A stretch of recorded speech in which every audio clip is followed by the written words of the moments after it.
Mike Luetchford is a Buddhist teacher and Dharma heir of Nishijima Roshi, with whom he studied in Japan for more than 20 years.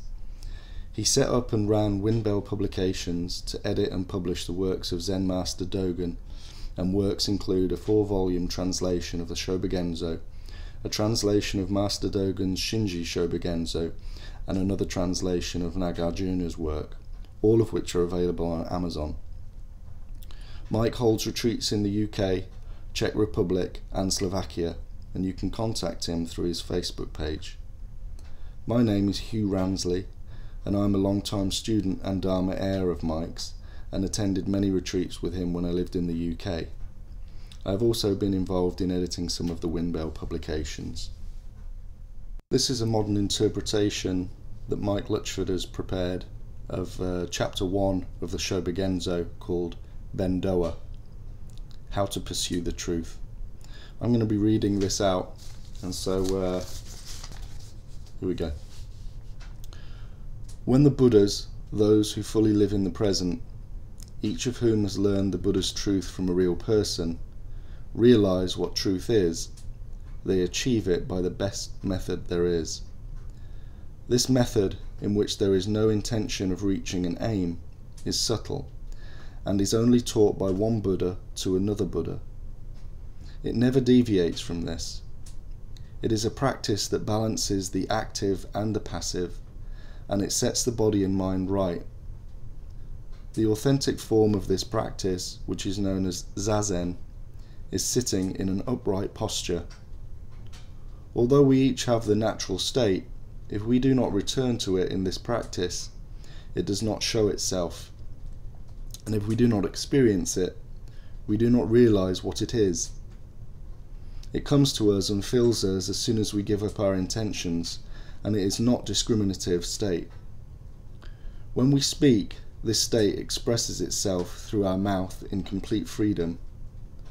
Buddhas live in and maintain themselves in this natural state, in which they do not separate reality into two parts, mental and physical. People who do not separate reality into two parts are Buddhas. The way I am teaching now, to follow the Buddha's truth, is a way that allows us to really experience everything clearly as it is, and gives us a state of wholeness that brings true freedom.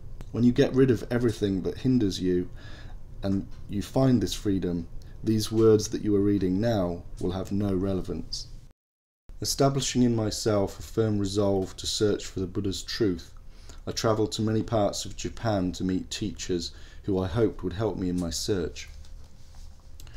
One of these teachers was Master Myozen, who lived at Kenin Temple. I stayed as his student for 9 years, learning the teachings of the Rinzai lineage. Master Myozen was the most excellent master of Izai's students, and had received the teachings of the Buddha's truth directly from him. None of the other students were comparable. Then I travelled to China, searching east and west for a good teacher, and learned of the traditions of the 5 lineages that practice Zazen. Finally, I visited the temple on Mount Dai Byaku Ho, and met Zen Master Nyojo, with whom I finally completed the great task of a lifetime's practice. Then, in 1228, I returned to Japan, determined to spread the truth that I had found to others in order to save them. I felt as if a heavy burden had been placed on my shoulders. But while waiting for favourable circumstances to carry me forward, I thought that I might spend some time wandering from place to place, following the flow of events, like wise teachers of old have done. But I also felt that there may be people who were already sincerely practicing Zazen and seeking for what is true, people who were not seeking for fame or wanting to get something, and those people might be misled by teachers who were not genuine. Those teachings would only lead them away from a correct understanding of what is true.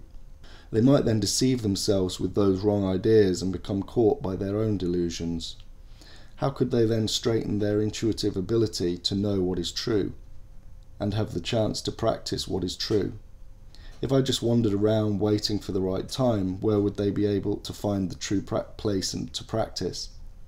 This seemed to me a very sad situation, and so I've decided to write down all the customs and criteria that I myself experienced during my visits to the Zen monasteries in China, together with the teachings from my master Tendo Nyojo, which I have received and put into practice.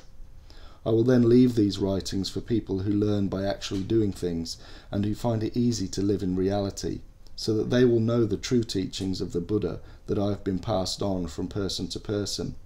I feel that this task may be of great importance. The sutras say that the great Gautama Buddha passed his truth on to Master Mahakassapa. The Buddha's truth was then passed on without any modification from teacher to student until it reached the Venerable Bodhidharma. He settled in China and passed the Buddha's truth on to Great Master Eka. This was the first arrival of the practice of Zazen to China. Then, passed on naturally like this from teacher to student, after 5 generations, it arrived at Master Daikan Ino.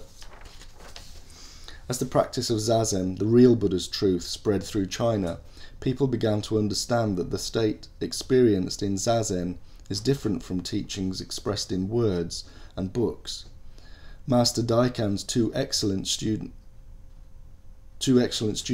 Nan Gaku Ijo and Saigen Gyoshi, learned how to practice Zazen and made it their own. They became great teachers who taught all kinds of people.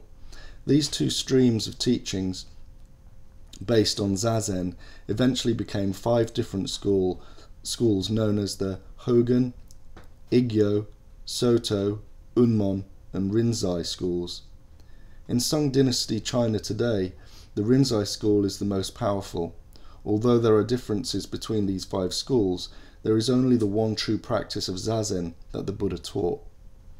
Idealistic Buddhist teachings had already spread through China from around 200 AD and had left their mark, but there was no criterion by which anyone could decide which of these teachings was true. But when Bodhidharma arrived in India, he cut through all this complicated theorizing and taught the practice of Zazen. I hope that the same things happen in Japan. The sutras say that all the many ancestors and Buddhas who lived and practiced the truth that the Buddha taught relied on the practice of Zazen, which is sitting upright with both active and passive forces in balance. They all valued this practice as the right way to find out what reality is. All the people in India and China who realized what reality is practiced Zazen. This practice is the power of which we cannot fully grasp. It is passed on exactly from one teacher to one student. The student makes the practice their own, and through it maintains the essence of the true teachings. In true Buddhism, the passing on of this practice of Zazen from teacher to student in one direct line is said to be the most valuable teaching there is. After we meet a teacher who passes on this practice to us, we realize that religious practices such as burning incense, doing prostrations, reciting the Buddha's name, practicing confession, and reading sutras are all unnecessary. We simply sit in Zazen and enter the state where we are no longer conscious of a separate body and mind, and become whole. When someone, even for a short moment, sits up straight in the balanced posture of the Buddha that puts the body-mind right, it becomes apparent that everything in the universe also exhibits the same balanced state, and that this realization spreads through the whole of space. Practicing thus returns us to the joyful state of Buddha, and we confirm anew how splendid reality is.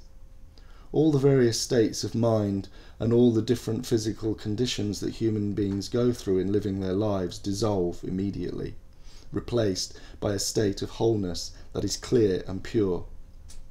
We enter the state that is free from all that hinders our acting freely and return to our state of natural balance. Experiencing and understanding what is truly real extends through all things, and each thing assumes its balanced and natural form. In this moment, sitting supreme in the same posture as the Buddha under the tree of truth, each thing passes beyond the limits of what can be experienced and understood. In its balanced state, each thing in this moment is in tune with the teachings of the universe and is exhibiting the bare and profound state that exists before the world is conceptualized.